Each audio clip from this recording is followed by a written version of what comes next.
many of you, but not all of you. I'm Dean of the Medical School, and I'd like to welcome you to the annual Dean's Award reception. This is a great event, as I understand it. I wasn't here. This is the 16th year in honoring a host of faculty who have made truly outstanding and unique contributions to the medical school in research and education and service and throughout the spectrum. So we honor all of those. And I'd also like to take a moment to thank many of you. I'm delighted to see brought friends and family with you, and I think that is really a wonderful thing. So I'd like to just take a moment to acknowledge those who are here and welcome you all. So thank you for being here.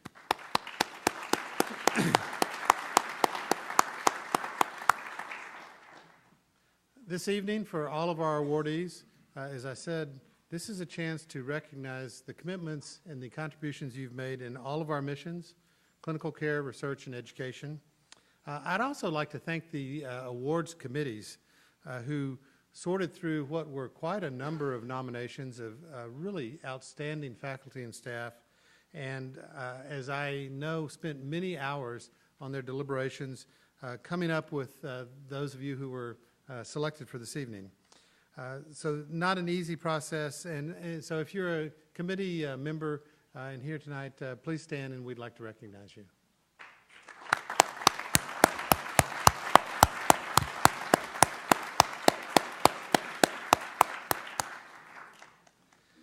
Thank you very much. So it's my privilege to present the first 5 awards tonight. 2 honor faculty members for their contributions in community service, and 3 honor staff, our staff award recipients. So I'd like to invite the following recipients to come up and be seated on the stage. Dr. Carrie Engelberg, Stuart Wang, Terry Grebe, Ms. Deborah Kolesa, and Ms. Dawn Krause.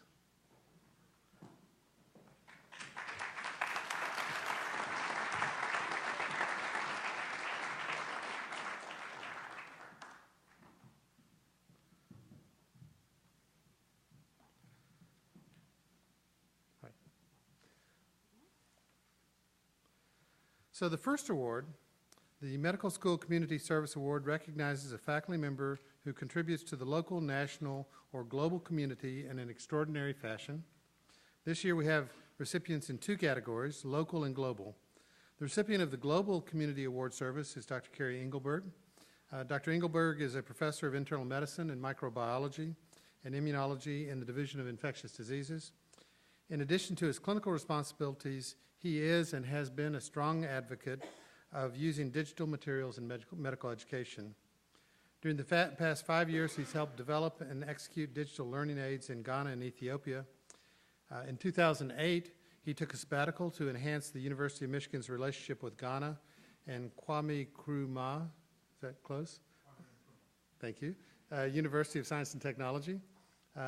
There he co-authored several new electronic materials while holding workshops in e-learning and open educational resource principles. And for those of us who know a little bit about this area as I do, that is extremely valuable, allows us to connect worldwide. Since 2012, he's worked in Ethiopia to develop materials in collaboration with St. Paul's Millennium Medical College in Addis Ababa, and he's been active in teaching e-learning there and has repurposed many of the materials he learned that he helped develop in Ghana for these future uses. So please join me in congratulating Dr. Carrie Engelberg on the 2016 Global Community Service Award.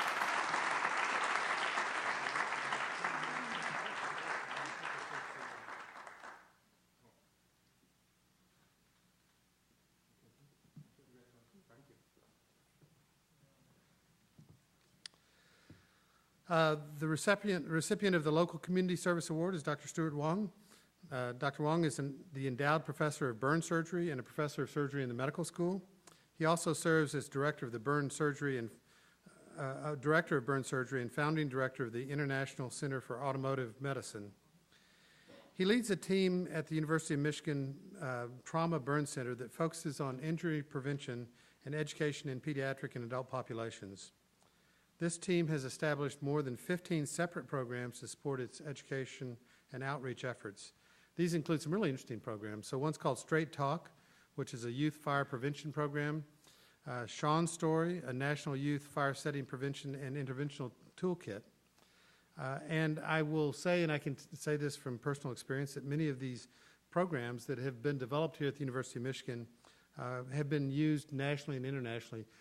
Two previous institutions where I was had very good burn centers, and in each one they were using some of these tools, and they had representatives from our own burn center or trainees at these institutions. In re-verifying the University of Michigan's status as a Level 1 trauma center, the American College of Surgeons stated that the burn center's world-class injury prevention and disaster preparedness programs are ideal models for other hospitals nationwide. Please join me in congratulating Dr. Stuart Wong and his team on the 2016 Local Community Service Award.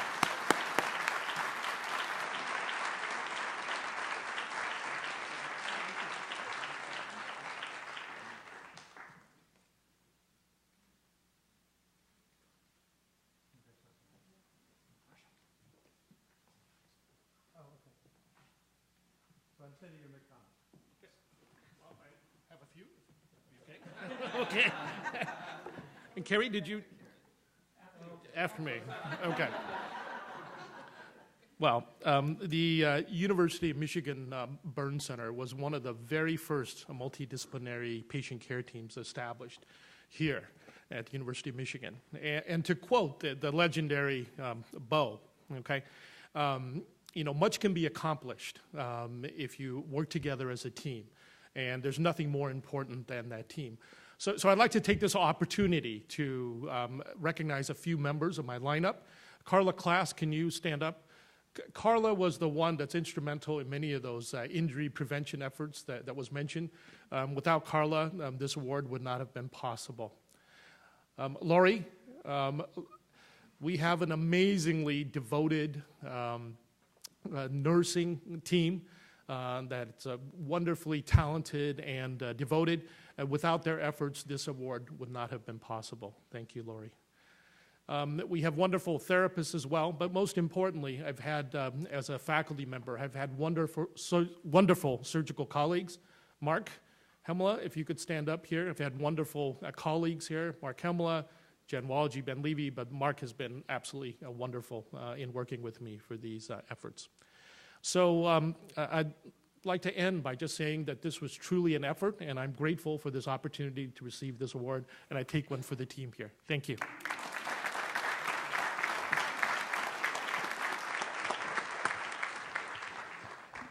So I'm trying to get this straight now. So now, Dr. Engelberg.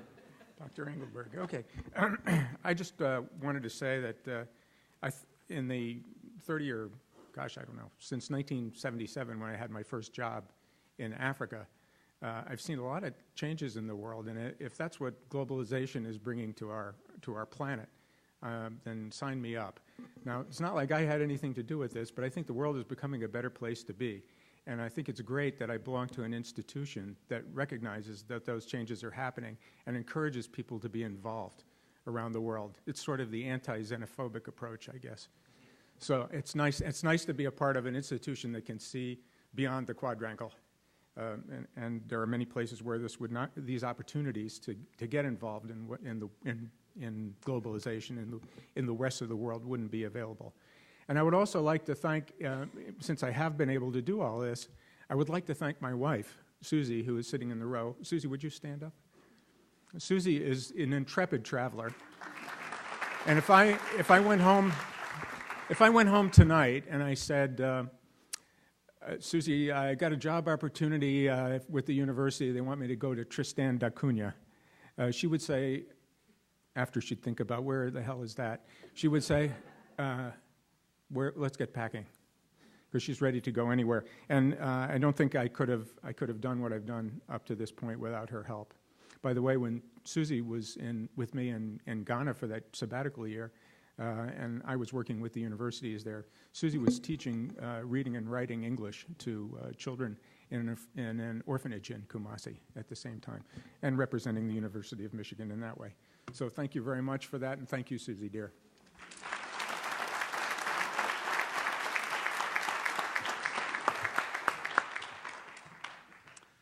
The first of three staff awards that I'm pleased to present tonight is the Administrator of the Year Award. The award is given to a staff member who demonstrates superb leadership in the management of other staff, as well as exceptional operational excellence and stewardship of the resources of the medical school. This year's recipient of the Administrator of the Year Award is Dr. Terry Grebe. Dr. Grebe is Senior Director for Research in the Medical School and Director of Strategy for the Michigan Institute for Clinical and Health Research. She came to the University of Michigan in 2006 through a joint appointment between the Office of Technology Transfer and the medical school. In her time here, her decade here, she's developed vast knowledge of the medical school, its research enterprise, and its integration with federal and institutional research missions. She's played a key role in the establishment of the medical school's strategic research plan, Fast Forward to Tomorrow's Cures, the University of Michigan Medical School Biorepository, the RO1 Boot Camp, Fast Forward Medical Innovation, and improvements in the Institutional Review Board. She's currently leading efforts to expand clinical trials research at Michigan, and she excels in building bridges, initiating change, and facilitating progress, and she does so by focusing on working with a team that is able to do all this. Terry, I will tell you, is one of the people I got to know early in my time here at Michigan, partly because of these research programs and partly because we called her and her team to action more than once to help with troublesome areas where we needed somebody really skilled to help us respond to issues that we needed to respond to. So it's a great pleasure to bestow upon Dr. Terry Grebe the 2016 Administrator of the Year Award.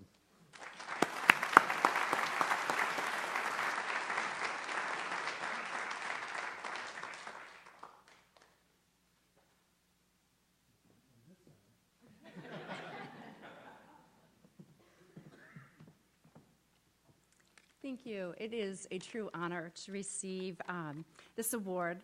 It is a privilege to be named the Administrator of the Year. When I was reflecting on those that have received this award before me, and when I reflect on the amazing and talented and gifted administrators I work with on a daily basis, I am in awe that I received this award and a bit overwhelmed, to be honest.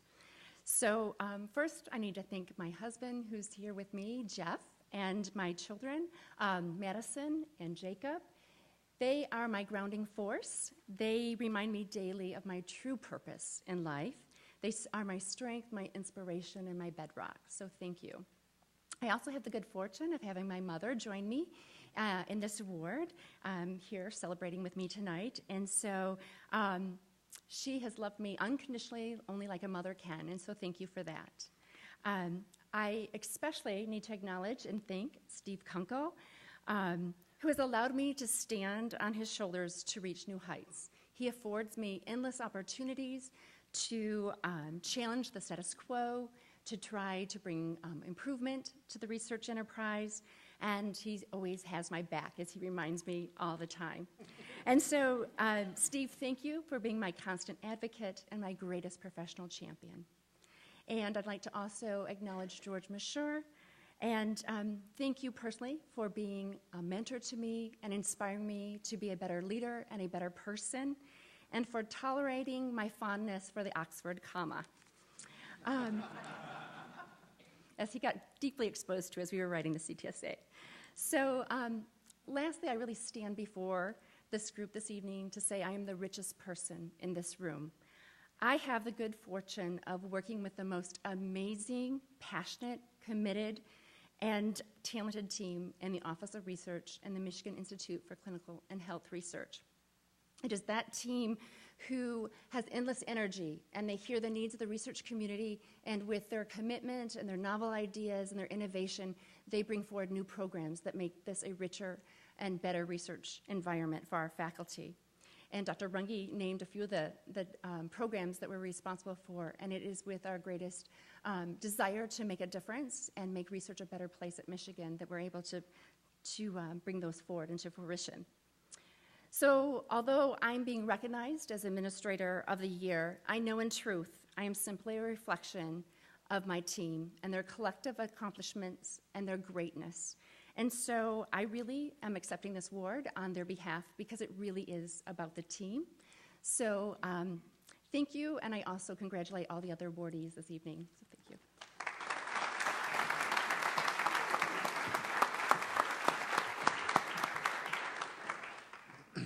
Our next staff award is the Professional Staff of the Year Award.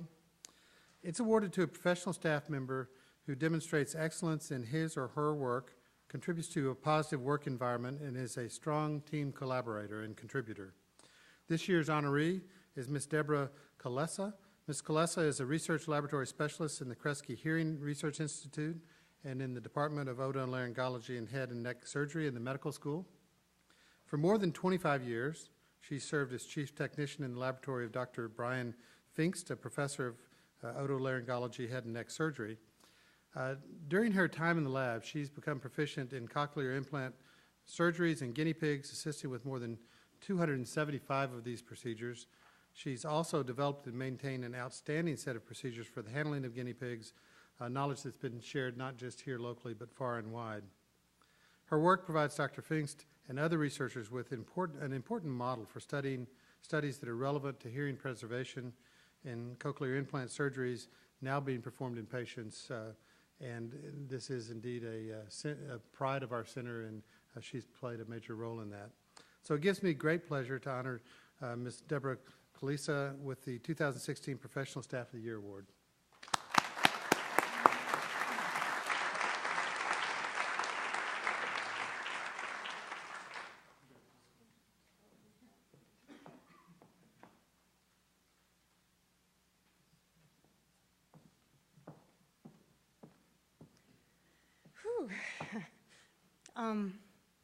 I just want to say how honored I am to receive this award.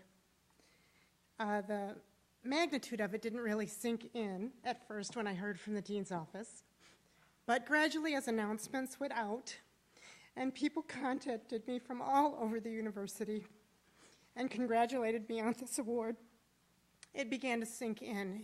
And especially when I was with a friend of mine who I go to church with, who I don't really know that closely, who came up and congratulated me on the award. And what she said was, "Wow, congratulations. They don't just give those out to anybody.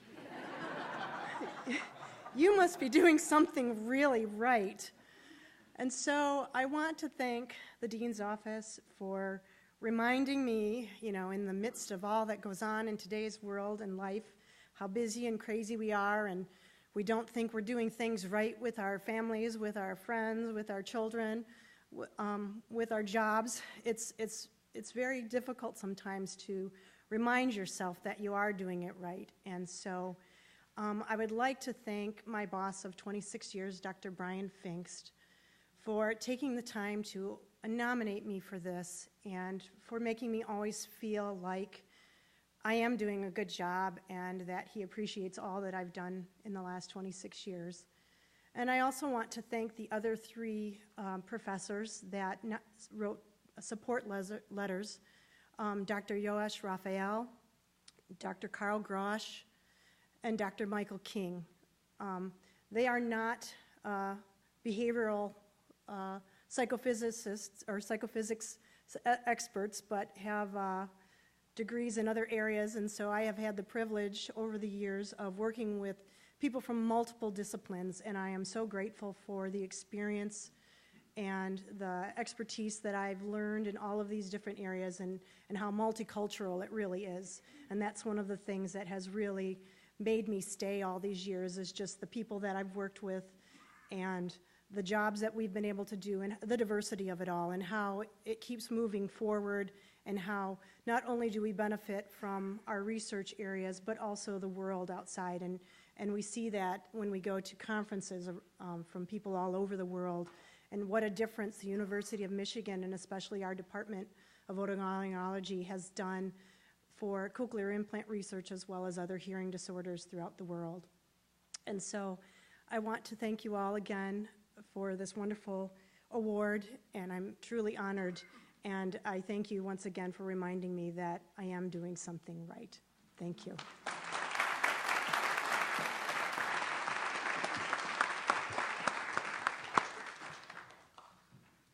The final staff award is the Sports Staff of the Year Award.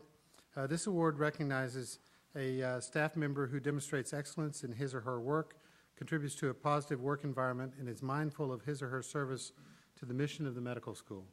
This year's awardee is Ms. Dawn Krause. Ms. Krause is a former senior administrative assistant in the Department of Physical Medicine and Rehabilitation in the medical school. Since winning the award, she's been promoted and now serves the Center for Clinical Outcomes Development and Applications.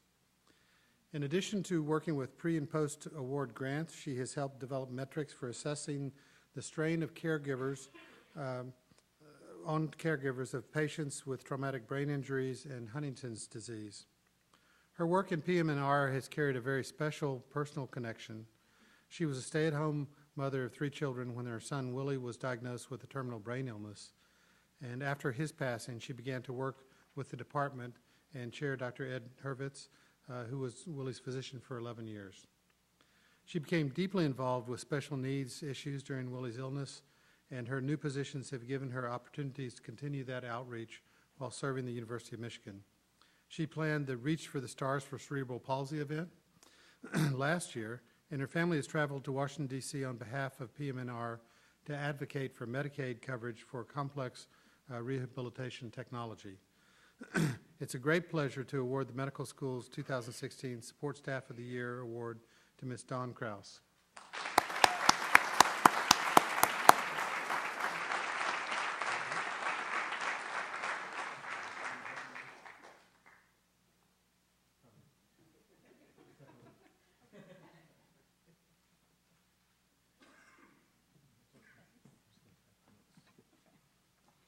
I had something all written out, and I ditched it. So anybody who knows me knows this is not a good thing because I can talk forever.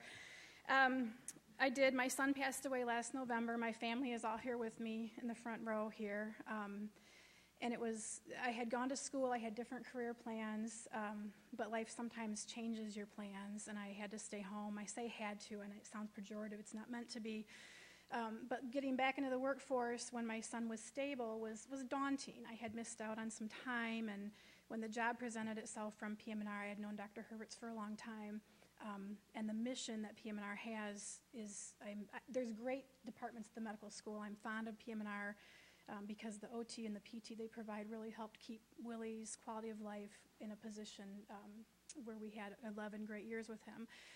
The side projects that Dr. Hurwitz sometimes taps me for provides a parallel. I have a job to do that my boss, Carol Bowen, who nominated me for this award, has kept me supported and motivated. But the side jobs where I can get involved in the special needs world and have the chair back support that means a lot because it means that they look at that 8 years and it wasn't for naught. What I learned as a parent and a caregiver, they give value to that, which in turn helps me where I work now because we study caregiver and caregiver strain. So serendipitously, it all came together, and how could you not do a good job for a department that did that for you? So thank you. And thanks to everyone else. Thanks for the committee, and it's a great field to be nominated with, so thanks.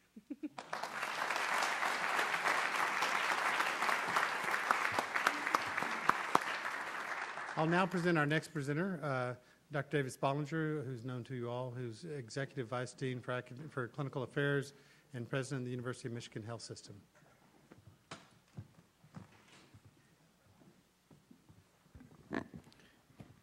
Good evening. Would I like the following honorees to please come up on the stage, and that's Dr. Kevin Chung, Dr. Daniel Hayes, and Dr. Stephen Tellian. And one other honoree is away giving a talk in the Netherlands, but I'll talk about him in a second. So our next award is one of 4 presented to some of our finest physicians.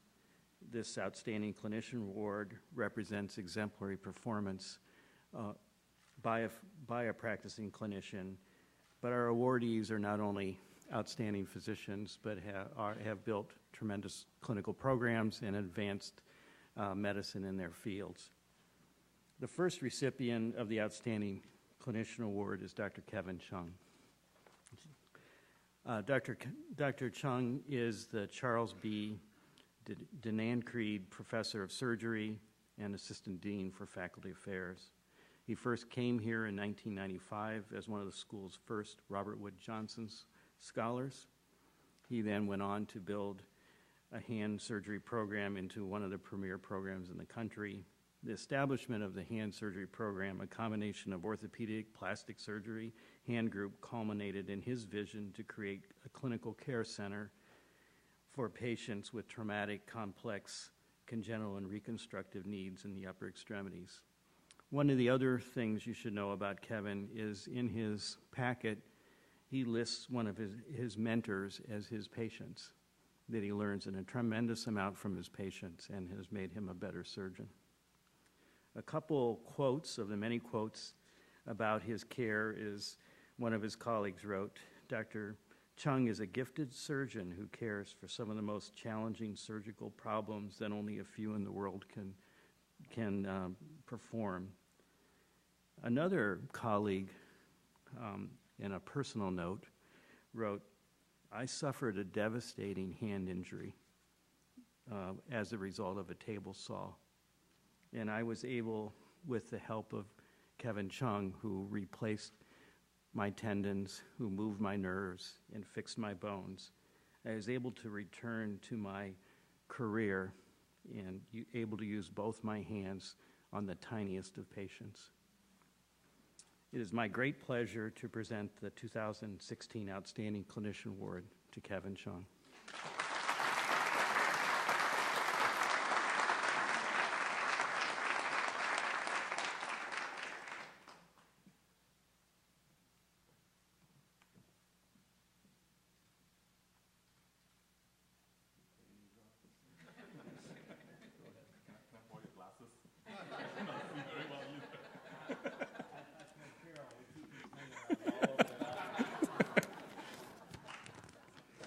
I came out here earlier to look at my words, and I was like, whoa, I cannot see them. Is that with, we don't have a picture with Harbaugh. Okay. I have a picture with him. Well, I would like to acknowledge our deans, in particular Dr. David Sponger and his team, his committee, for bestowing this honor on me. I'm standing on this podium today accepting this award on behalf of the wonderful faculty at the University of Michigan, and also for my patients, interestingly, many of whom are in the audience, and many of whom are very excited to see their hand surgeon being recognized. Hand surgery at University of Michigan has gone through turbulent times, and Carol knows about that. In my 21-year career here, our program has emerged from really a regional program to a national and international powerhouse in delivering outstanding clinical care and, of course, outcomes research. We all have received some awards in our career, and this one is particularly significant to me because it is bestowed by my institution, University of Michigan, which is the only academic job I ever had in my career. It holds special meaning to me because it is bestowed by my peers, for whom I have so much admiration. A little reflection when you get awards. In reflection, the most touching words that I've heard as a surgeon are from my patients right before they go to surgery. When I told them that I would do my very best for them, and invariably, they would utter a few magic words. They would say, Dr. Chung, I trust you. Trust is a sacred bond between our patients and us. It is a privilege to take care of a child with no thumb, in which I can make a thumb from the index finger, or reconstructing a farmer with mangled hand injuries from work so that the farmer can be whole again and so he can drive his tractor and support his family. Just as gratifying for our work is the care of rheumatoid arthritis patients and those with spinal cord injuries. The hands are so deformed by the disease, we can actually reconstruct their hands to be functional and restore the pride for being self-sufficient. All these advances are a combination of the multidisciplinary hand-centered concept that is supported by our leadership. The collaborative work amongst our hand surgeons, as well as various departments and programs, including surgery, Dr. Mulholland, including plastic surgery, orthopedic surgery, neurosurgery, rheumatology, physical medicine and rehabilitation, Dr. Hurwitz, pediatrics, hand therapy, among many others, provide our patients the most comprehensive care from an elite health system. I'm grateful to you for being here tonight, and thank you very much for the opportunity to accept this award.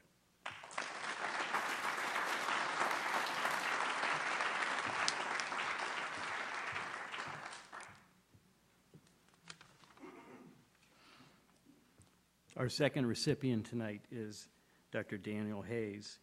Daniel Hayes is the Stuart B.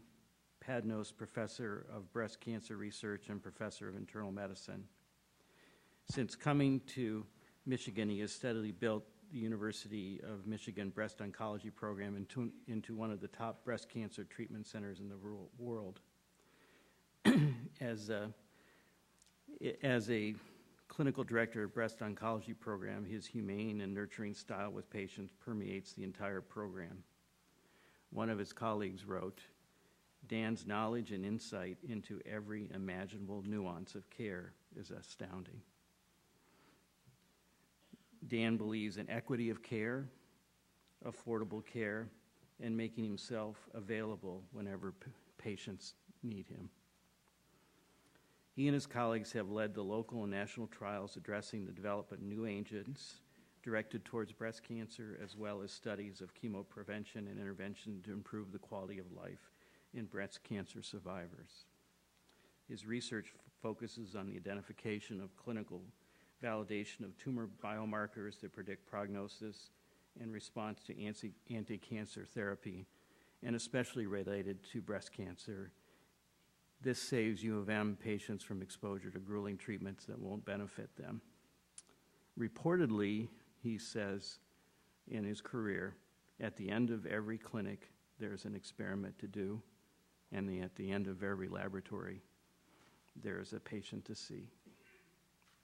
I'm very proud to bestow the 2016 Outstanding Award upon Dr. Daniel Hayes.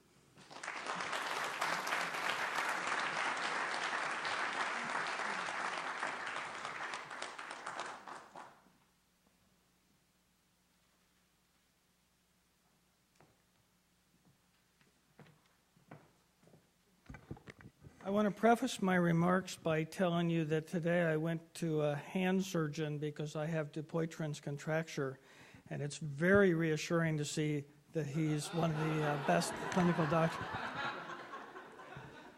Part two of this, he walked in the room and he said, "Dr. Hayes, couldn't you wait till this evening to see me?" And part three is he said, "You don't need to have surgery." And I have to say that in the 37 years I've been a doctor, one of my main pearls is that never talk an airplane pilot into flying or a surgeon into cutting. If they don't want to, probably. So I'm reassured I'm going to do fine. All of us have various sources of ego strength, whether it be a parent or a spouse or a loved one, whether it be an athlete or a musician. By the way, I got left out of the last. The other things I take a lot of pride in, but perhaps all of us in this room take pride in taking care of our patients and being a clinician. And I can't tell you how honored I am to be recognized by my colleagues as a good doctor. That means a lot to me. It takes a team, though, to make a village, and we have a great team. I walked into a group of surgeons, radiation oncologists, pathologists, imaging, many of whom have won this award preceding me, who make it really easy to be a good doctor. It really is the Michigan difference in our breast program, in our cancer center, and in the entire institution. And every day I go home and thank God I'm at the University of Michigan, where I can be a good doctor and not really have to do much to do that. I'm particularly pleased with the 9 other medical oncologists besides myself who see breast cancer. It's great when I get phone calls. I'm not around a lot this year, and people want to see me, and I feel very proud of the fact I can say, in fact, if I were you, I'd see one of my colleagues. They're probably better doctors than I am, and I can guarantee you that we are interchangeable parts in the way we practice. And that's really a confidence builder for me that I can do that. More importantly, it's not the docs in our program that make us a good program. It's our nurses, our MAs, in particular our nurse practitioners and our PAs. And I want to recognize Lita Smith and Megan Williams, who are in the back.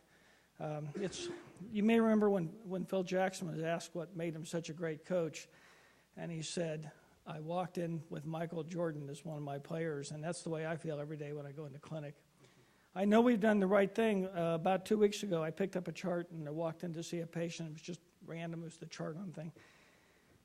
And the patient turned to me and said, "Oh, Dr. Hayes, where's Megan?" My first response was, I went to medical school, but My second response is we've done the right thing. Our patients really recognize that we are a team and we take care of patients as a team, and it makes it pretty easy to be a good doctor. Finally, I'd like to thank my wife, Jane, who's here. She's my support for 42 years. She's put up with a lot of late nights arrivals with Sir William Moser, who was probably a sexist but said a long time ago, medicine is a jealous mistress, and I thank Jane for putting up with my mistress through all these years. Thank you very much for this honor. I'm really up to this.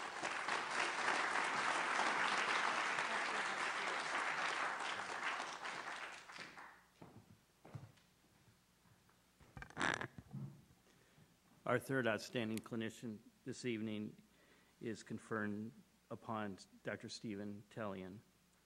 Dr. Telian is the John L. Kimmick Professor of Neuro-Oncology and Professor of Otolaryngology, Head and Neck Surgery in the medical school. Dr. Telian was thrust into his leadership role early in his career when the namesake of his professorship, John Kimmick, was killed by a patient. For 25 years, he's led the division of otology, neuro-otology with grace and substance. Under his leadership, the division became home to one of the premier cochlear implant programs in the world, helping more than 3,000 patients. A couple quotes from his colleagues and selected quotes. Steve's dedication to clinical practice and to his patients is second to none, as his commitment to quality. Dr.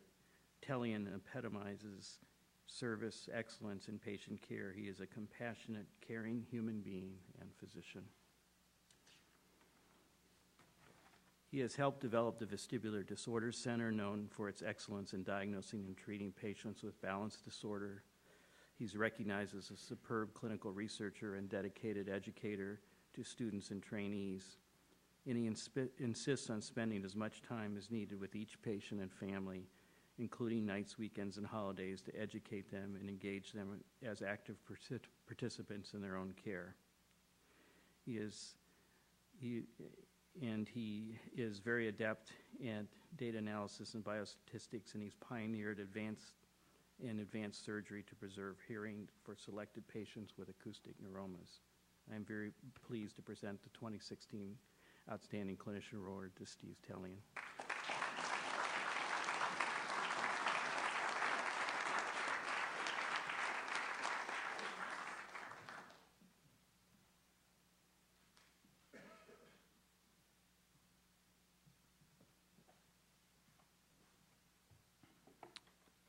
I certainly thank the committee and the university for this award and honor.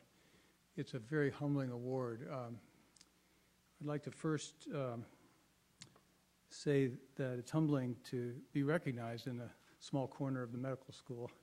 Otolaryngology is a tiny department and constitutes about 1% of physicians in the nation. And ours is a heavy cancer-centric department of otolaryngology, but Dr. Krause, who recruited me, Dr. Wolf, who nurtured me, and Dr. Bradford, who's been looking after me recently, all nurtured otology here. I'm thankful and humbled too because my family has been the recipient of the kind of outstanding health care that we have here at the University of Michigan. My wife, Diane, I haven't taken her to Ghana, but I did take her to Michigan. She's from Southern California and married me at 21 and never thought she would never get back to California, but we've surprisingly spent our entire career here. And 3 years ago, she had her first cancer, and this last year she had her second cancer. And I'm thankful for Max Wisha and Fred Chang and Dan's research group, Jim Heyman, and more recently Kevin Reynolds for the outstanding care. The health care that goes on in that building is unbelievable. And I'm so grateful that her life has been extended. I thank you for Carol for your support as I reduced my schedule during her illness, and for those who enabled me to continue to work and serve during these years. I was one who was late to the party. I knew I wanted to be a doctor. I never wanted to be rich or famous, but I knew I wanted to be an outstanding clinician. I was one of the people in medical school who liked his rotations but never wanted to do any of those things. I came dangerously close to becoming a pediatrician, and at the last minute I switched into otolaryngology for reasons that aren't entirely clear to me today. And I fell in love with the temporal bone. Yes, you can give your entire life to one bone and two cranial nerves, and that's what I've done. Temporal bone surgery is fascinating, it's extremely difficult, and it's extremely important. We deal with hearing, balance, and facial nerve function primarily. And you don't appreciate those things till you don't have them working, but when they stop working, all of a sudden we become really important to you. Michigan was the only academic fellowship program in neurotology when I came out of residency training only 30 years ago.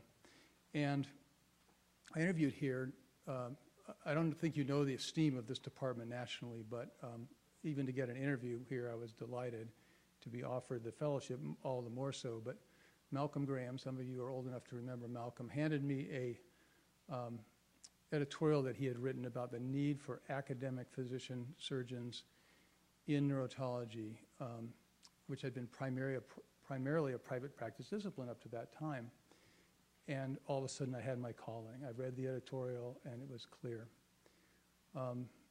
That calling was focused when John Kennick was killed, and I was thrust into not just a leadership role, but I was suddenly the only neurotologist here, and we'd had 3 only a year earlier. And so rebuilding that, receiving John's professorship 6 years later, all of that was a great vote of confidence for me and steeled my resolve to serve with dignity and commitment. And I really believe that over and over, the calling to neurotology at Michigan has been renewed all along the way. I don't know why I was spared and John was taken. I'll never know that. But the fellowship, the professorship was instituted to maintain excellence in clinical care and education in neurotology, and this award closes that loop and makes me very proud because I know my colleagues and my university believe that I have done just that. So thank you very much.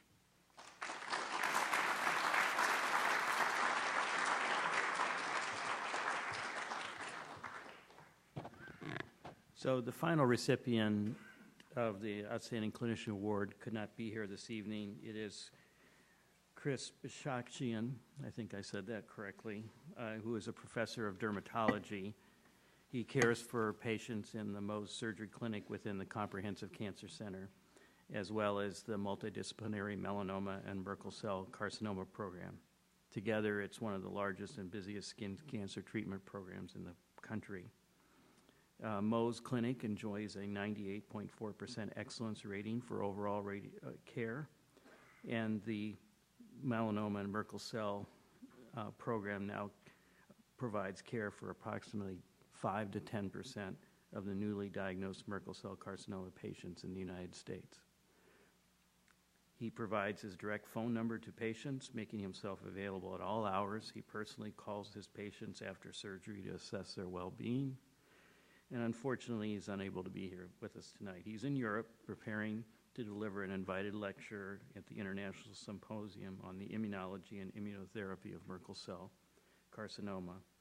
But please welcome, or please join in with congratulating him on his accident.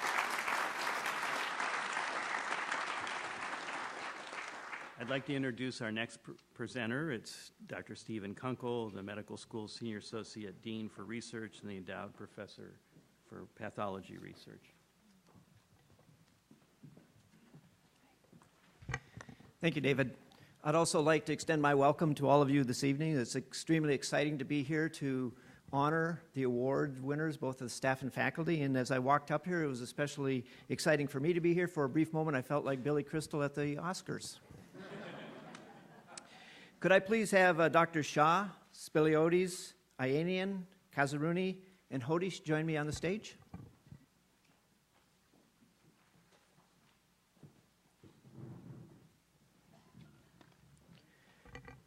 I am pleased this evening to present 5 different research awards. 2 of the recipients will be bestowed the Basic Science Research Award, which recognizes 2 scientists who've been identified as making outstanding contributions to the medical school in basic biological sciences. The first is Dr. Shah. Dr. Shah is an associate professor of integrative physiology and internal medicine in the medical school. He joined the faculty in 2009 as one of our esteemed biological science scholars, and his research laboratory was up and running amazingly within 1 month of when he arrived here at the University of Michigan. Upon his arrival, he quickly wrote and received R01 funding from the National Institutes of Health.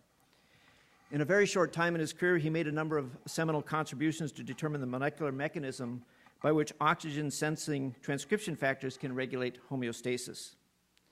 Among his accomplishments, he and his laboratory was one of the first to identify how basal hypoxic stress is critical to signals to maintain homeostasis.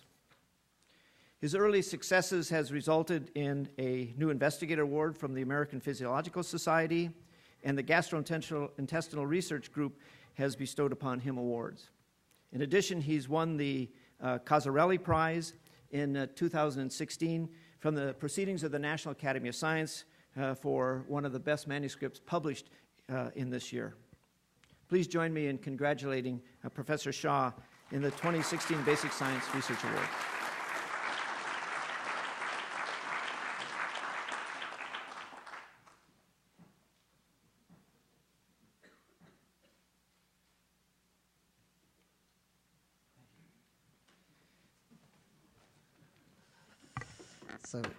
So I should have listened to my wife and prepared something, but it's kind of the theme of my life. I didn't listen. So I'm going to try to be concise.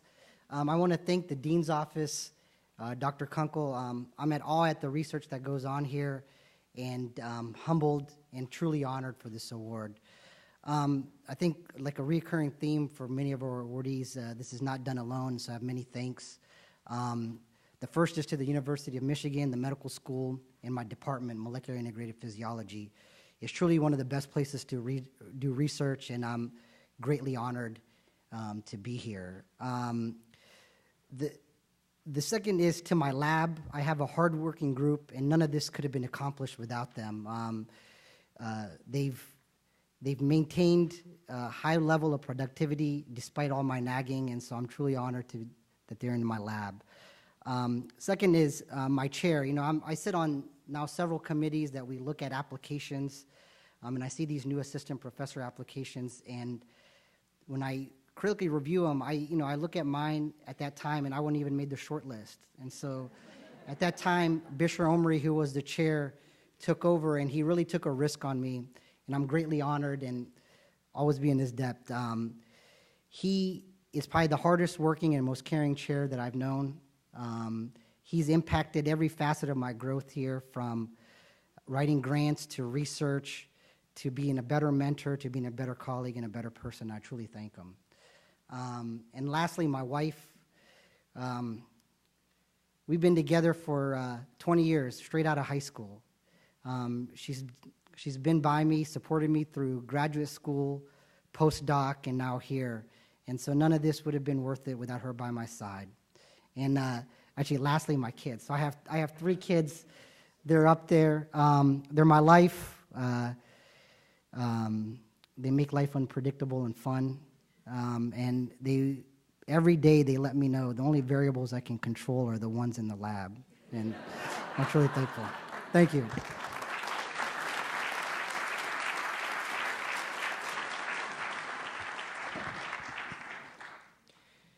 The second recipient of the Basic Science Research Award is Dr. Elizabeth Spilly. Dr. Spilly is an associate professor of internal medicine and computational medicine and bioinformatics in the medical school. She is a physician scientist who is leading efforts to understand population-based human obesity and non-alcoholic fatty liver diseases. From her unique vantage point as a physician and a basic scientist, she has integrated basic science, population science, genomics, and medicine to better define the diseases that she studies. She's been a major contributor to understanding complex metabolic diseases, and she's considered one of the most creative and innovative physician scientists whose work will really have an impact on diabetes and liver diseases. She also has helped design a new chip that is used affordably to assay thousands of gene variants that are associated with metabolic diseases. Please join me in congratulating Dr. Spilly on the 2016 Basic Science Research Award.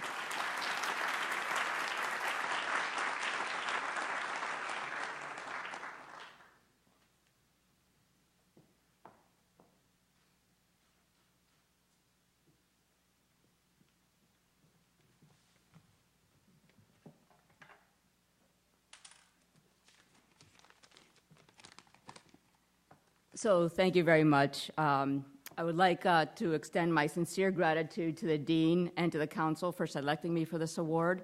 As you heard from my previous colleagues, I am truly humbled to be given this Outstanding Research Award, given the amount of amazing research that goes on here at the university. But as many of the other previous awardees have told you, we don't do this alone, and so I would like to thank a lot of people that have contributed to my success. I'd like to start by thanking my mom, Joan Spilly, who passed away earlier this year, who immigrated to this country and created a life for us here, which gave me opportunities that she never had. I would like to thank my extended family in Greece that helped raise me and really gave me a more global perspective on the world from a very early age.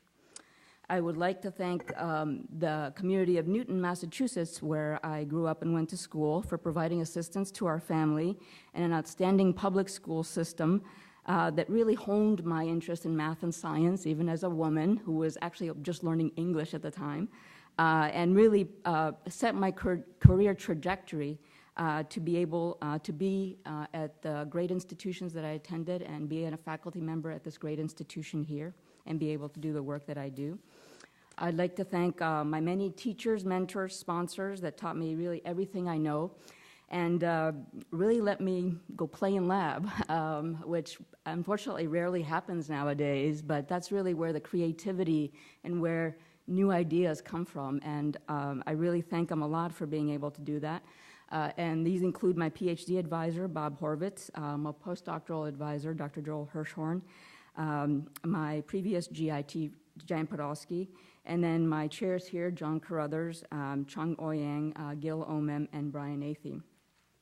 I'd also like to thank my students, fellows, staff, collaborators, and patients who challenge me to be the best that I can be and who I learn from on a daily basis. I'd also like to thank my partner, Maria Bastida, and our friends and colleagues for bringing peace, love, joy, balance to my life. I'd like to thank you for making Ann Arbor a lovely new home for me. And finally, I'd like to accept this award on behalf of our international genetics community. So the genetics community has been sort of my intellectual home for the last 20 years, and it's really a wonderful group of people that is trying to use genetics to improve human health and to improve therapies and diagnosis of diseases. And without them, none of this would have been possible. So really, this is an award on behalf of our international working group. Thank you.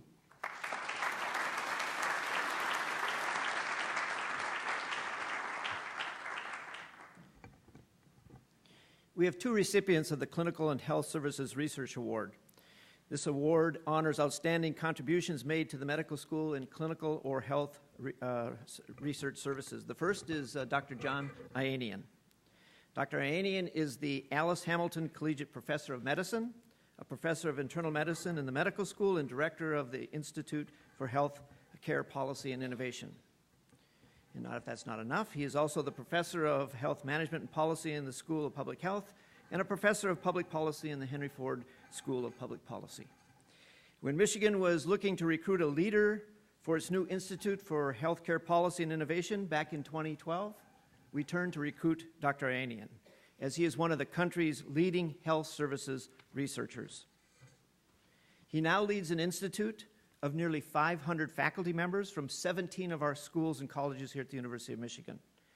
In his role as the director and researcher, he is an ambassador for health services research across the Michigan campus in Lansing and in Washington, D.C.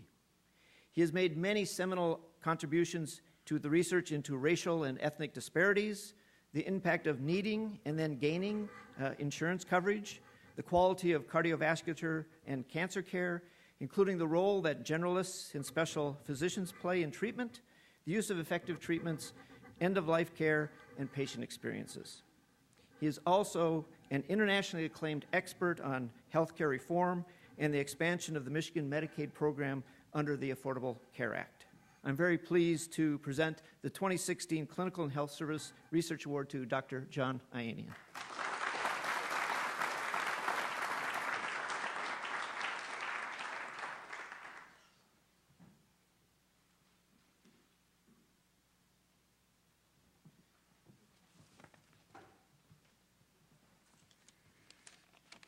So it's really a great honor to be here. It was 4 years ago this month when I was welcomed to the University of Michigan community in November of 2012 as new professor and director of the Institute for Healthcare Policy and Innovation. And it's really been a great 4 years since I arrived. I want to thank Marshall and Steve and others for hosting tonight's event, to the award committee for their work, weighing many really very deserving candidates. And thank all of you for being here tonight. I also want to thank John Carruthers and Larry McMahon from the Department of Internal Medicine for nominating me, Paul Lee and Matt Davis for their letters of support. And when I think about sort of what's enabled me to be here standing tonight, it's really the decisions of others. Obviously, I made a decision to come here 4 years ago. But in the spirit of fours, there are four people that I want to recognize and show appreciation for, whose decisions really enabled me to be here. The first is Jim Willis-Croft, who, as dean 4 years ago, made the decision to offer me the opportunity to come here, and I'm very grateful, Jim, and for your vision in helping to launch the Institute for Healthcare Policy and Innovation, and all the great work that I hope we're doing in building that vision that you had.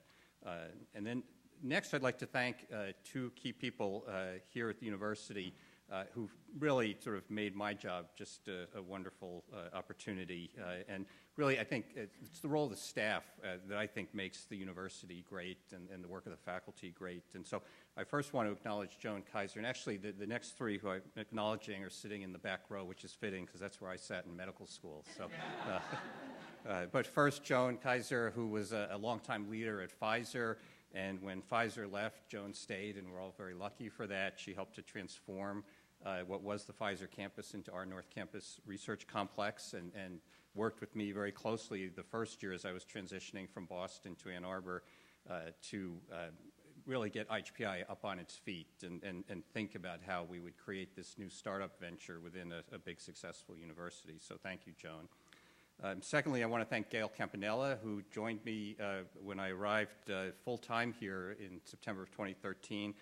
Gail came from the Depression Center, where she'd had a very successful run as the chief of staff, and agreed to take on something new, just like I was doing, and signed on as the first managing director for the Institute. And together, we've just had a lot of fun building a staff of over 20 in the last 3 years, and everybody loves coming to work for Gail in the morning, and is happy at the end of the day as well. So I think that's a real tribute to Gail's leadership. And then the fourth person whose decision I want to appreciate and thank is my wife, Ann. We had been in Boston for 30 years. We both went there for medical school and graduate school. We were very happily ensconced where we'd raised our kids and had many friends. But when this opportunity came up, Ann was willing to make the decision to take a chance and come to Michigan with me, and it's really been a great time since we arrived. And we've had a lot of fun here and felt very welcome by the community in the university and in Ann Arbor. And I think we've really discovered that the quality of our date nights have improved since we sent our youngest daughter off to college and 1 week later moved to Ann Arbor. So I want to thank everyone for this honor. It's really a privilege to be recognized among the cast of all-stars who have received this award in the past, and I look forward to continuing to contribute here at the University of Michigan. Thanks.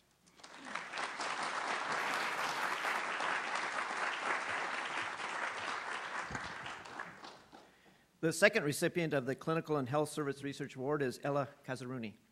Dr. Kaiser is a professor of radiology in the medical school and is also the director of the cardiothoracic radiation division and associate chair for clinical affairs in the Department of Radiology.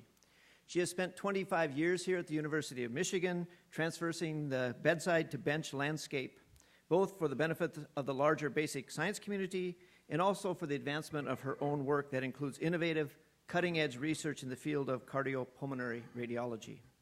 Her most important work in the clinical and health services arena has been in 3 separate areas. One, COPD, chronic obstructive pulmonary disease, emphysema, and lung cancer screening.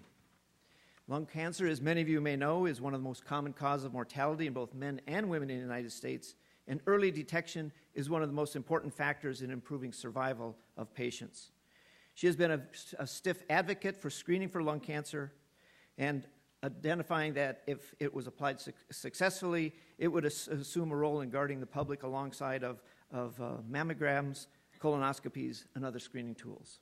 She introduced high-resolution CT as an improvement on existing techniques for the detection and characterization of lung disease. She also played a very vital role in ensuring that the University of Michigan was a screening site for the National Lung Screening Trials for Cancer. It gives me great pleasure to present the second 2016 Clinical and Health Service Research Award to Professor Ella Kaiser.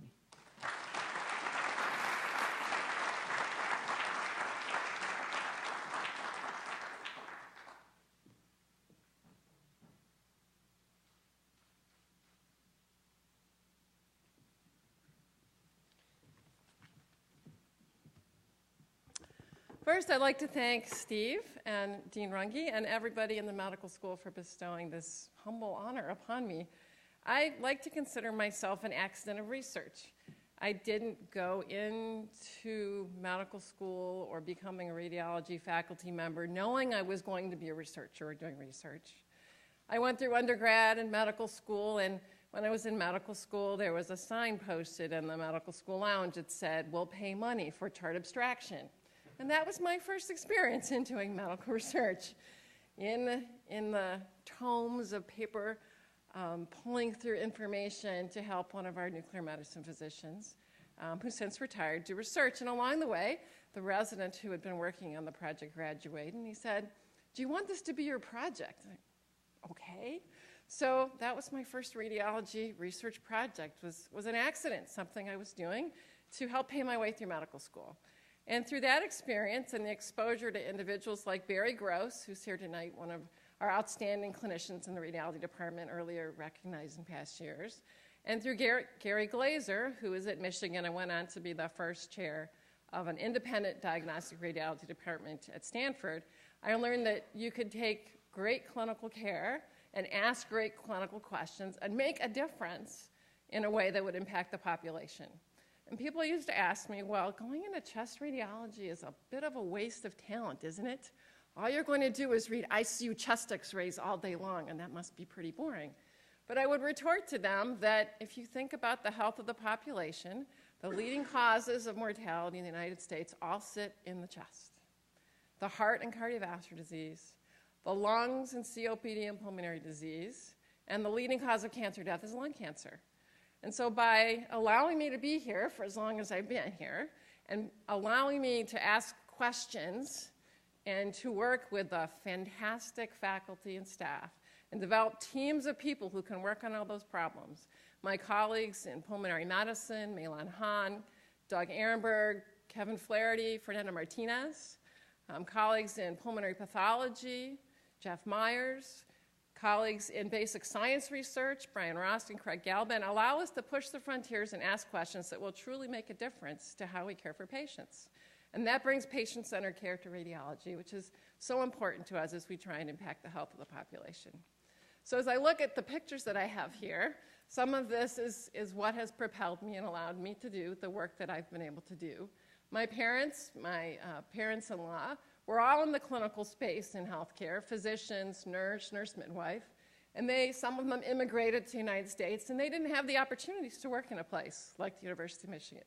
They didn't have the opportunities to be able to ask questions and to be surrounded by the type of intellect that is sitting in this room to truly make a difference. So thank you for honoring me to be part of all of you who are here tonight. And then to my family, who are up in the back row, doing one of our favorite things on a Saturday is going to a Michigan football game. And I'm fortunate that my husband and I both went to medical school here.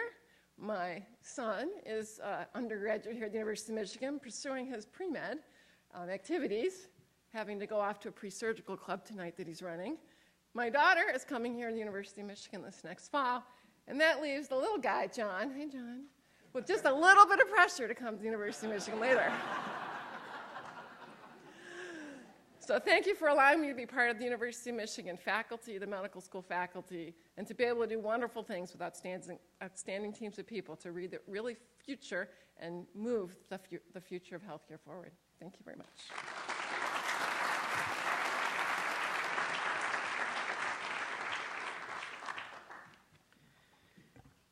Next is the Innovation and Commercialization Award. This award recognizes a faculty member who has developed new research methodologies or innovative services that will radically improve or transform patient health care. This year's honoree is Dr. Israel Hodish. Dr. Hodish is an associate professor of internal medicine in the Division of Metabolism, Endocrinology, and Diabetes in our medical school. He has taken the challenge to improve diabetes care through his own hands. Well, actually, he has put the control in the hands of his patients by co-inventing and co-developing technology that makes it robustly more effective and safe for patients to self-adjust their own insulin therapy. In 2008, he founded a company that brought to market an insulin-guided service which comprises a handheld device, nursing service, which is supported by a software tool to help patients achieve proper insulin dosage, resulting in superior glycemic control. This device automatically adjusts insulin dosage without increasing providers' workload and without any behavioral challenges from the user. Thanks to his vision to automate the process of insulin titration, the titration gap between patients not getting the support they need to use insulin successfully and the subsequent benefit from good glycemic control is now closing. I'm very pleased to present the 2016 Innovation and Commercialization Award to Dr. Israel Hodish.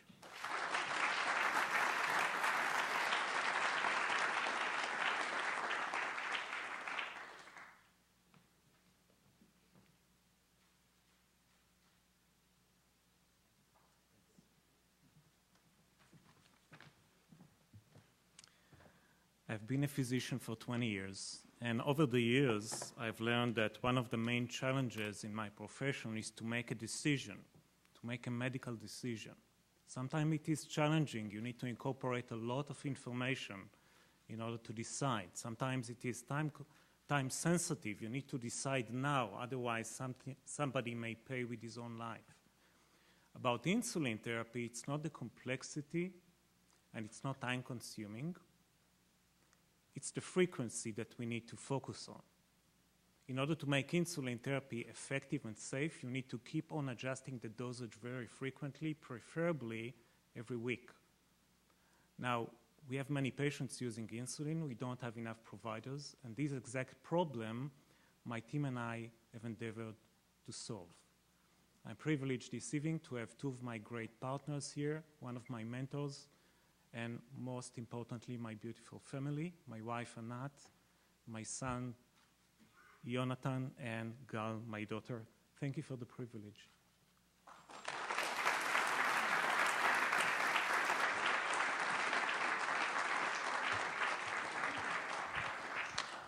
It's now a privilege for me to present our next presenter, Dr. Carol Bradford, the medical school's Executive Vice Dean for Academic Affairs and the Charles J. Krause, MD, Collegiate Professor of Otolaryngology. Carol?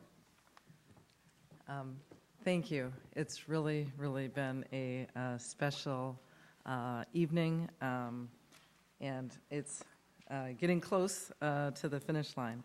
So at this juncture, I'd like to invite the following recipients to come up and be seated on stage. Drs. Beverly Yasher, Dr. Vineet Chopra, Dr. Janet Smith, and Dr. James Willis-Croft.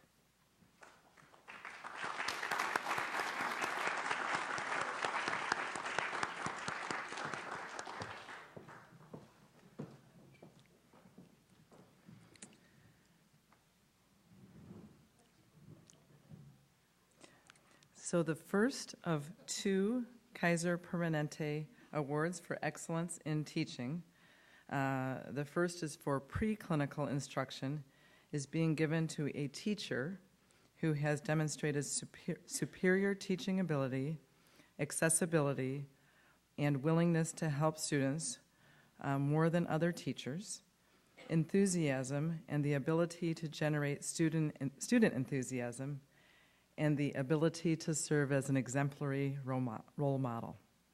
The recipient of this year's Kaiser Permanente Award for Excellence in Preclinical Teaching is Dr. Beverly Yasher. Dr. Yasher is a professor of human genetics in the medical school, as well as a molecular geneticist and a board-certified genetic counselor. She is also director of the graduate program in genetic counseling, co-director of the dual-degree graduate training program in genetic counseling and health behavior and education, and sequence director for the M1 Patients and Population Sequence. So clearly she wears many hats. She has a unique role as both a basic scientist who is committed to translating her field and making it accessible for those in clinical training. She has been a major participant in the design of the new medical student curriculum, and she is a champion of innovation and has helped her basic science colleagues through the task of better weaving basic science with clinical training, which is an important part of the new medical school curriculum. She came to the medical school in 1994 as a senior research fellow in the Department of Biochemistry. Shortly after her arrival, she began participating in the Pediatric Genetics Clinical Outreach Program, a clinical service supported by the University of Michigan and the Michigan Department of Community Health that serves families in Gaylord, Traverse City, and Marquette. A 2013 inductee into the Medical Schools League of Educational Excellence, she is co-author of A Guide to Genetic Counseling, the leading textbook in the field. Please join me in congratulating Dr. Beverly Yasher on receiving the 2016 Kaiser Permanente Award for Excellence in Preclinical Teaching.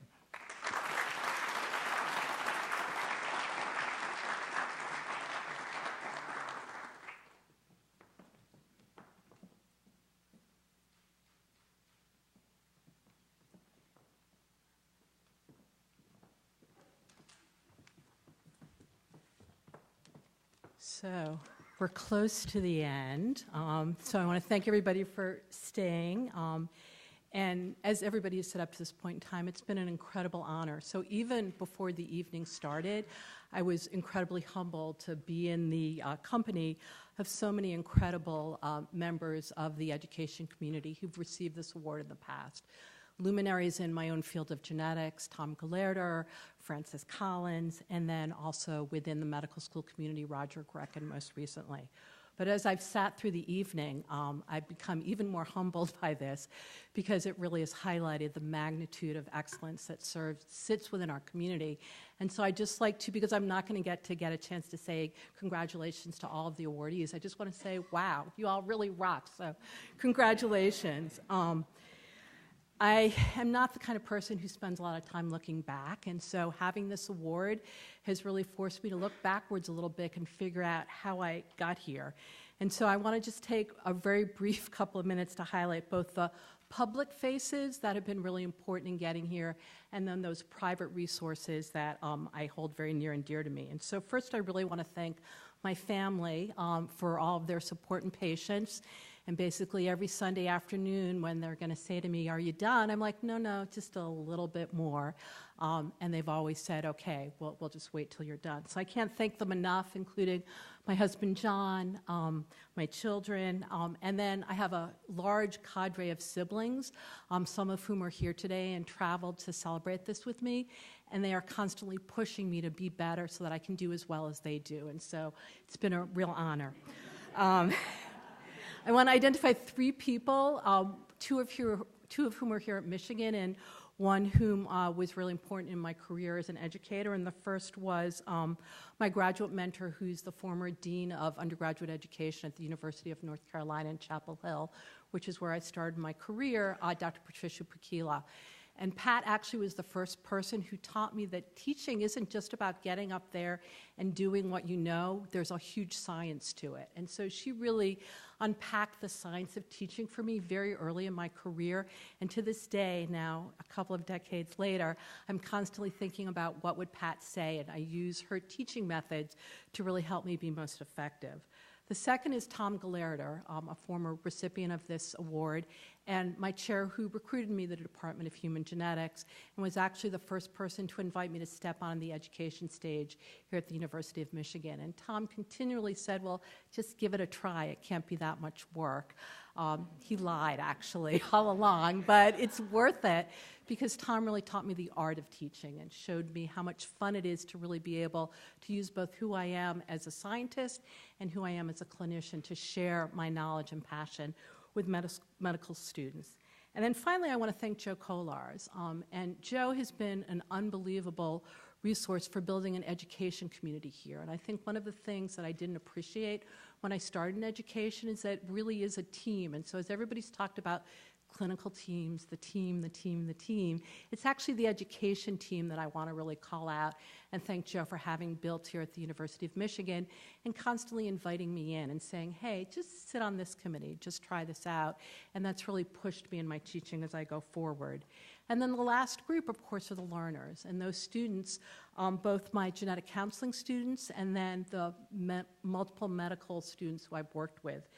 And the big thing that really makes education work for me is it's an experiment. So every time I go up there, I'm going to experiment in a different way, and those learners have been incredibly open to playing with me in the education space and then pushing me and challenging me and making education an exciting endeavor on a regular basis. So thank you very much.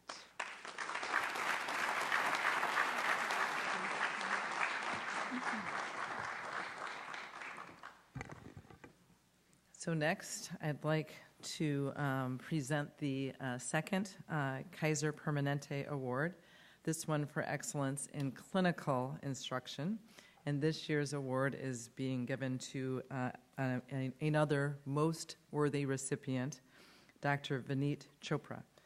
Dr. Chopra is an assistant professor of internal medicine in the medical school. He is also an attending and staff physician at the Ann Arbor VA healthcare system. He came to the University of Michigan in 2008 as a clinical hospitalist. After 2 years of service, he became a fellow in the Robert Wood Johnson Master's Program and received training in health services research and health policy, clearly an area of strength here at the University of Michigan.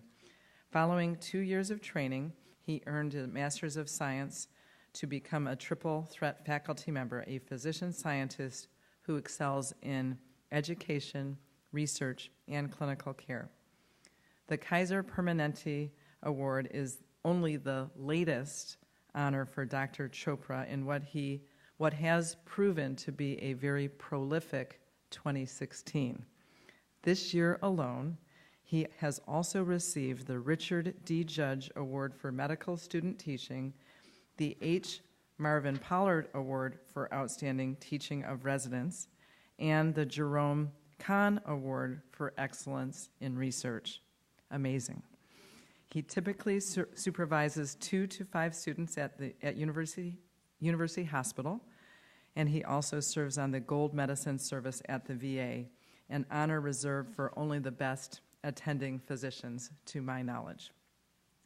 The students and residents he teaches share a similar sentiment about his teaching methods. Many say they won't soon forget his mentorship.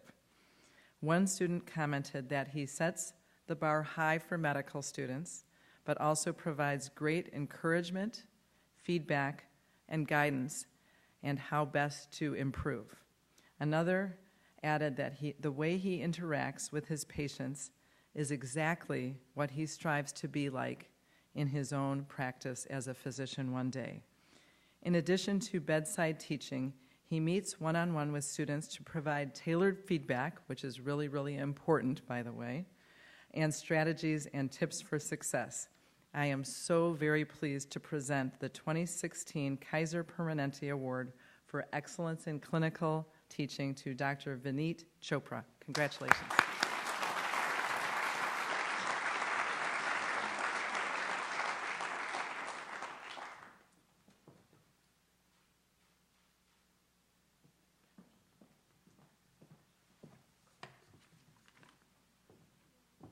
Thank you very much.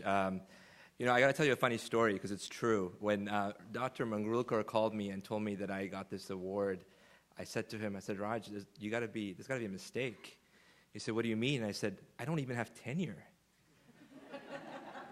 Everyone's got tenure on this award. There's no way I could get it. And so being the researcher that I am, I said, let me kind of do the math here and figure this out. So how could I have possibly gotten this incredible honor? So I said, first of all, it's got to be genetic. You know, my mom is a principal in a school. My dad loves to lecture, still does, every day. My younger brother is here, and he still thinks he knows more than me. And so clearly there has to be a genetic trend, right? But then you start thinking deeper, and like, it just can't be the genes. There's got to be something else. And of course, then you think about the environment and how that may have influenced you. And the biggest factor in my environment for the past 20 years has been my wife, who is here with me today. So Palak Choksi is an instructor here in the medical school. 20 years ago, when we were medical students together, we played a silly game of teaching each other medicine. And I think back about how I learned to teach, and often I had the hardest student, and that was my wife. But she taught me lessons about how to teach effectively, and she has been the most patient supporter, the most ardent person in my corner, and the person that gives me courage to teach every day. And so this would not have been possible without her. I also think about the environment and in terms of being a teacher as the people that taught you. It's often how much we forget that the people that taught us are so important. And so in India, when I went to medical school, the hours people spent sitting at the bedside, listening to murmurs, looking at nails, looking at lips, those things that we don't do anymore, those hours have paid off clearly in spades. But the beauty of Michigan is the teachers here and the teachers that have taught me. And I want to point out three people that have had an incredible role in my life. So first is Dr. Sanjay Saint. Sanjay needs no introduction to you. He is my research mentor, my life coach, my role model, many things. But he's also a brilliant teacher in the sense that he always managed to get me on wards after he finished. And the students were primed and they were ready, and on day one, it was game time for me. And so in many ways, my performance reflects the fact that he set it up so that I was able to excel. Dr. Flanders, who is the chair of medicine here, the associate chair of inpatient programs, who took a gamble on me many years ago and brought me here as a clinical recruit. I wouldn't be here without his support. And Dr. McMahon, my division chief, whose hindsight has become my foresight in many ways. I am deeply grateful to him. And last but not least, to the students here at Michigan. You know, I was warned about them when I first came here, that they are quite a bunch. But the truth of the matter is that when you learn something, you want to teach it. And when you teach something, you actually learn more. And they have taught me much more than I could possibly teach them. So I am eternally grateful to them as well. Thank you for this award.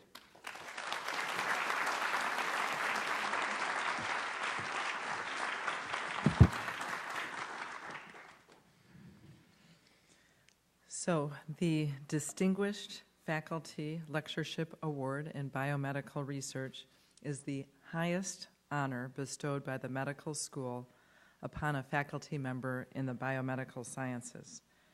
This year's winner of the Distinguished Faculty Lectureship Award in Biomedical Research is Dr. Janet Smith. Dr. Smith is the Margaret J. Hunter Collegiate Professor of Life Sciences and a Professor of Biological Chemistry in the medical school. She is also a research professor in the Life Sciences Institute and a professor of biophysics in the College of Literature, Sciences, and the Arts. She is a world leader in the field of protein structure determination and structural enzymology. She has made a series of remarkable contributions to the field and is regarded as a world-renowned expert in the structure and function of polyketide synthase domains. She joined the University of Michigan faculty in 2005, shortly after the opening of the Life Sciences Institute. Since then, she has become director of the Center for Structural Biology and held the Martha J. Ludwig Professorship in Protein Structure and Function.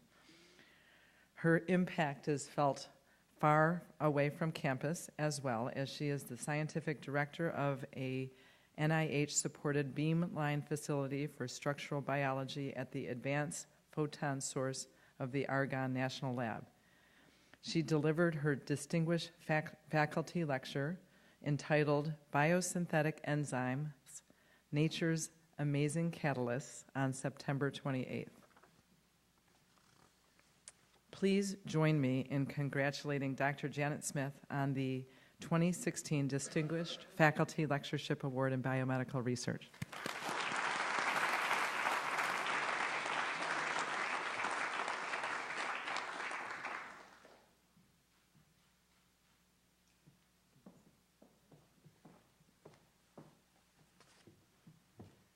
Well, thank you very much, and thanks to the Dean, the Dean's office, and the committee for giving me this honor. I feel quite humbled. I've never cured a patient. After hearing the wonderful stories from the people who preceded me, but I have several people I would like to thank. First of all, you don't win a research award for your own research. You win it for the work that's done by the people in your lab. And I have had many wonderful students and postdocs over the years, and it's their work that led to this. And I think reaching further back, I feel really blessed because I work in a field, structural biology, that has been incredibly wonderful for women. It's been a female-friendly field forever, starting with our first Nobel Prize winner, Dorothy Hodgkin, through Louise Johnson, Eleanor Dodson, and Martha Ludwig, who is a former colleague of ours here and is the person who convinced me to take a serious look at the University of Michigan about a dozen years ago. And that was a really good decision. I'm glad she did that, and I'm very, very happy to be here in this environment.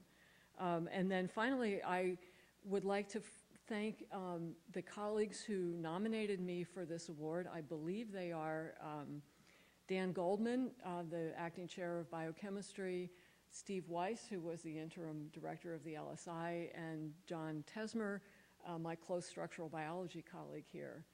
And last of all, I'd like to thank my family, especially my sister, Barbara Tully, who's here in the audience, who's always been there for me and has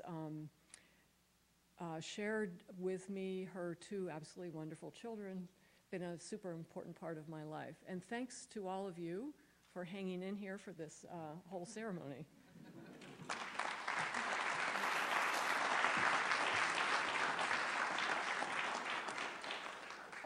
And so our final award this evening, the Lifetime Achievement Award in Medical Education, recognizes an outstanding faculty educator who has distinguished himself throughout his exceptional contributions to medical education. The Lifetime Achievement Award in Medical Education is presented this evening to Dr. James Willis-Croft. Dr. Willis-Croft is the Lyle C. Roll Professor of Medicine, a Professor of Internal Medicine and Learning Health Sciences, and former Dean of the Medical School. For the first time in a decade, he is serving in a different role for tonight's annual event, honoring top medical school faculty and staff. As Dean of the Medical School from 2006 through 2015, he hosted this gathering, doling out awards to approximately 20 honorees each fall. Now, he is on the other side of the podium as the recipient of the Lifetime Achievement Award in Medical Education. An internationally recognized leader in medical education, he has spent his entire professional career at Michigan. In fact, he was one of my teachers when I was a medical student here. He has held leadership posts as Chief of Staff and Director of Graduate Medical Education for the health system, as well as Assistant Dean for Clinical Affairs, Associate Dean for Graduate Medical Education, and Executive Associate Dean of the Medical School.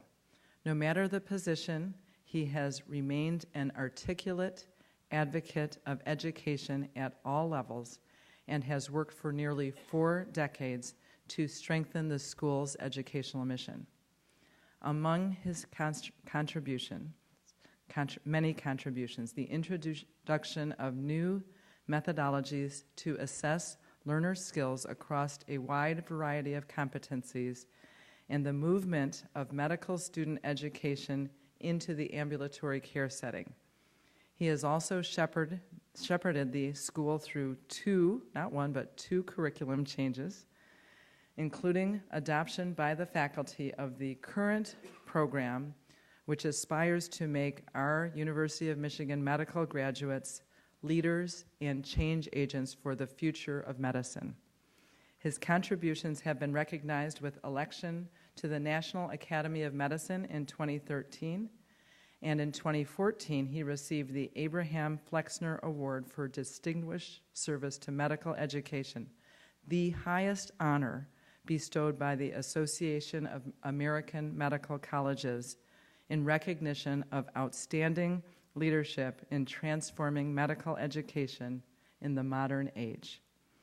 It is a true honor and privilege to present the 2016 Lifetime Achievement Award in Medical Education to Dr. James Willis-Croft.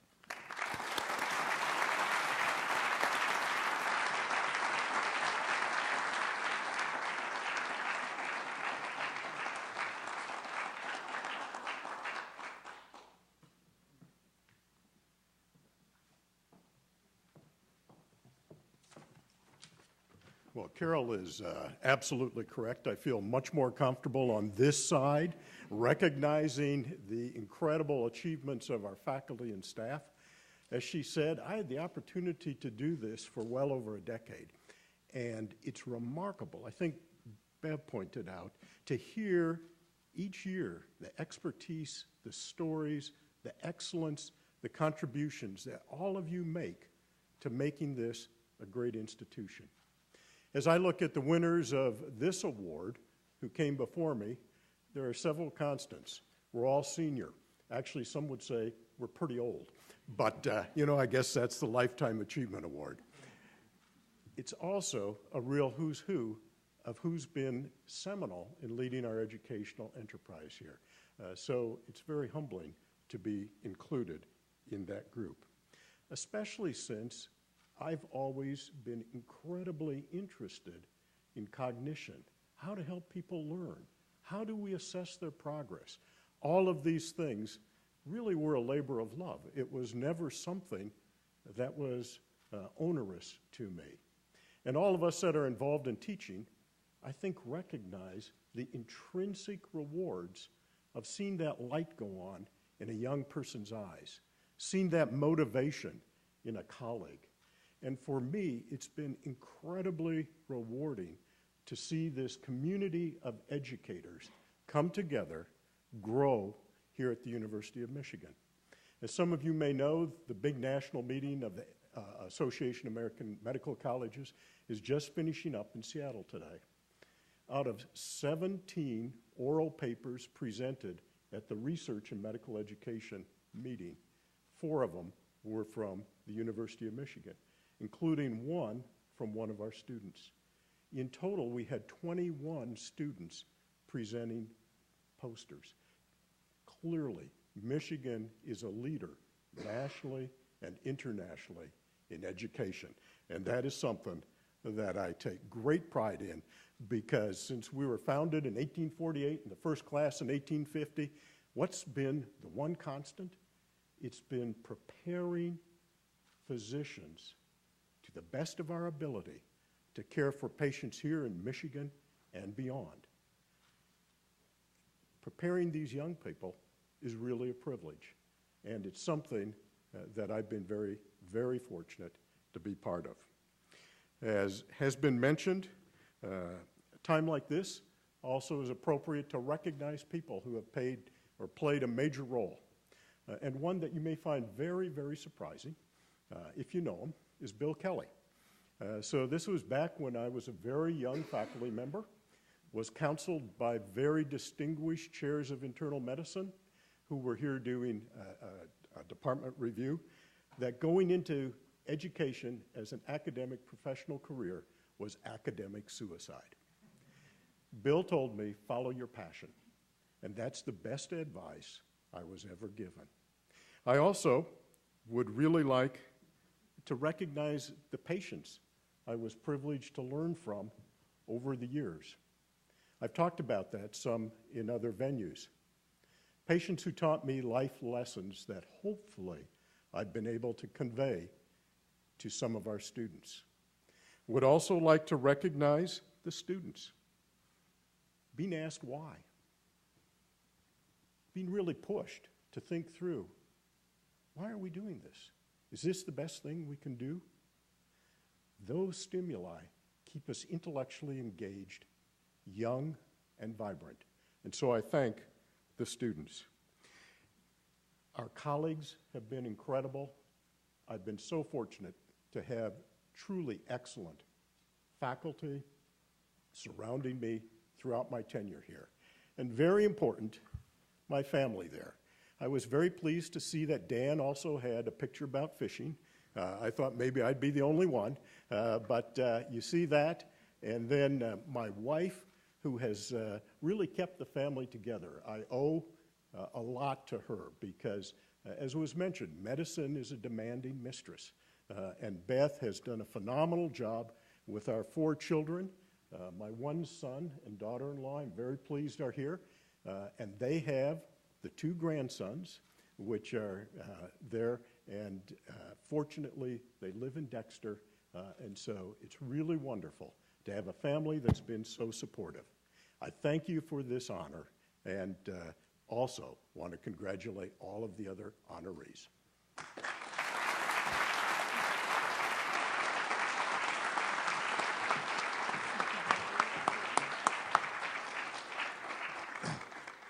Well, I don't think there's much I can add to Dr. Williscroft's comments or to the true outstandingness of all of the awardees. So I'd like to begin our closing by asking you all to give a hand to all of our awardees. A fantastic group.